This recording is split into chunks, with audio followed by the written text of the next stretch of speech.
Greetings and salutations, everyone. Today we got something a little bit special for you. We're going to dissect a Harry Mack video of Harry Mack dissecting his own videos. So this is going to get a little bit crazy. It's going to get a little bit deep. I do have a little bit of experience in the rap community, so I want to check this out and see what we got. Let's dive right in. Make you laugh like ha ha as I spit wreck. While I do my bars, they be trying to dissect your own bars as you spit them. Is this the real podcast? I'm dissecting my rhythm. That's dope. Much love. I support what you do. Mack, when he's rhyming, they recording the dude. Now this bar here is giving us a fun time. What I'm utilizing is a setup, then a punchline. This is so cool. I love how he's doing this. I love how he's introducing all of his little techniques, all the little things that he does inside of his songs, so that he's basically asking someone on one of these chats where someone just handed him a little bit of money so that he could dissect his own bars in real time. This so far, this is incredible. Let's keep going. Support what you do. Mack, when he's rhyming, they recording the dude. Now this bar here is giving us a fun time. What I'm utilizing is a setup, then a punchline. I knew I wanted to say punchline, so I quickly worked in reverse. That's how I got fun time. Yeah, see, that's how it's put together. But these lyrics that I kick off top, it sounded good forever. Now that was the reversal. That's just snapping. You start with one idea, then continue rhyme rapping. See, I started with my thought, that's how it's put together, which made me think of multi-syllabic, good forever. So from good forever, I extend a sentence. I work backwards, kind of like you would if you penned it. What would end with good forever? I remain good forever. That's a way to fill it in. Dog, I'm doing good with pressure. Oh. This is incredible. I love what he's doing. I love how he slingshots back to something that he thought before.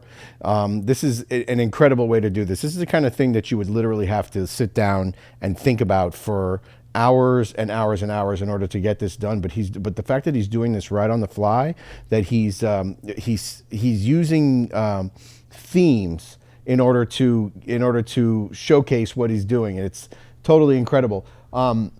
One of the things I really love about this is that he is explaining. This is such a meta song too, because he's using the techniques that he is explaining in the song. So if he's talking about a punchline, he talks about, okay, well, here's my punchline. This is where I'm going with it, and this is how I need to get there. So very quickly, he thinks about all the things that he says. He tries to figure out where he's going to land, and then he reverse engineers it in order to get to that place using a rhyme scheme. He's got bars on bars on bars, guys. Okay. Let me go and wipe my sweat. Yeah, other rappers know I press up major threat. Now that there was okay, not multi-syllabic. Wipe the sweat, major threat, still the people feeling it. Now what you just heard was a rhyme. I love what he just did there. Okay, so he's under a lot of pressure here. And anyone who's tried to freestyle will know that it's so easy just to get caught up in your thoughts. And instead of getting sidetracked with his mistake, when you're winning, you're prepared to win, but when you start losing, your body prepares itself to lose.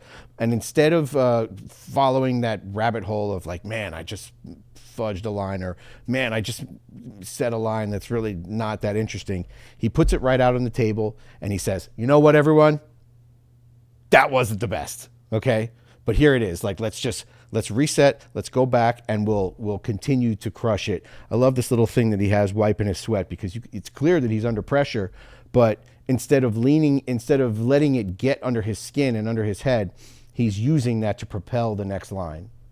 Rappers know I press up major threat. Now that there was okay, not multi-syllabic. Wipe the sweat, major threat, still the people feeling it. Now what you just heard was a rhyme inside a rhyme, where the main rhyme happens at the end each time, but inside of that you squeeze another one to get them amped, bro. Matter of fact, let me give you a new example. Like, they love the way that I wreck. Open up, I'm dope as fuck, and that's the way I dissect. Or they love to see the God smash. They supporting me, recording me like it's a podcast. Now that there is pretty damn crazy, but what's more crazy is a scheme that's A-B. Did you notice setup punchline? I want to say A-B, so first I say crazy. Okay, don't be lazy. Here's how it goes.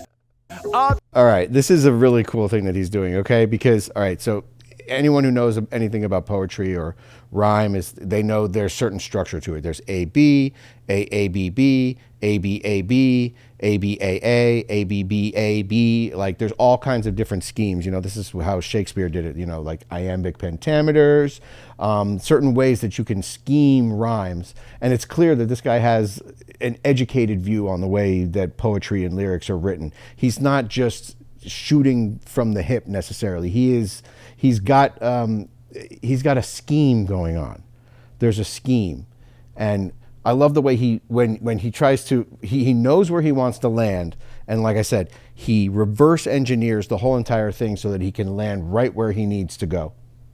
Try to rock it, killing these shows on every topic. See, A and B, they get interwoven with crazy freeze. The first one is chosen, the second one is after, and they go in order. It's the technique of a master who rocks for his supporters. See, that's the way it's analyzed every time I rip it. Set up punchline, cause I wanna talk to y'all about triplets. Triplets is a whole nother rhythm, the one that I'm using right now. Now triplets can be fun, but don't be abusing the style. Cause if you be using the triplets all of the time, you're going too fast, and people be knowing that they can comprehend it because it leaves them gas. Now okay, all right, first of all, I love like I said, I completely love the meta aspect of this. Okay, so triplets are a rhythmic technique that people use. Right? Triplet, 1 2 3 1 2 3 1 2 3 1 2 3 1. Right?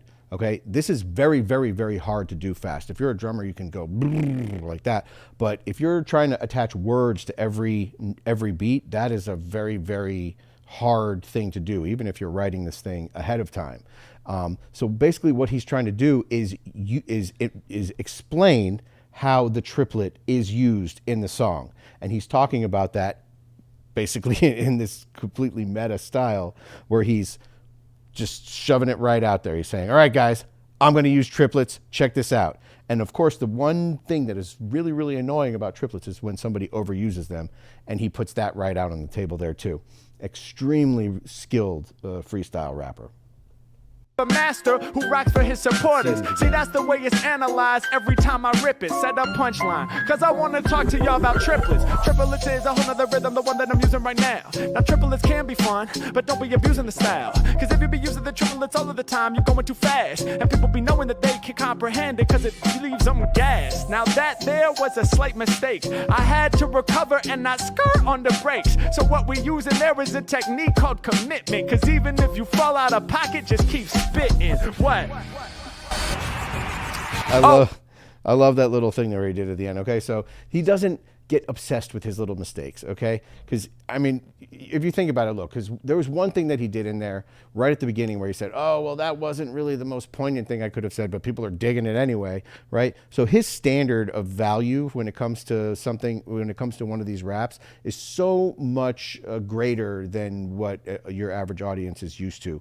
You know, he's got like a jetpack to cross the street. Okay, so if he slows down to the speed of a race car for 2 seconds, nobody really is the wiser because all they're expecting you to do is cross the street. Pretty amazing stuff. We're going to probably do a couple more of these. I hope you guys like the reaction. This guy does a lot of other things. He does these Omegle videos where he'll have the audience member or have a random person say random words, and then he'll just go ahead and freestyle about that. And we're probably gonna do a couple more of these. I really hope you like this. We're gonna stay ordered, my friends. Check us out next time.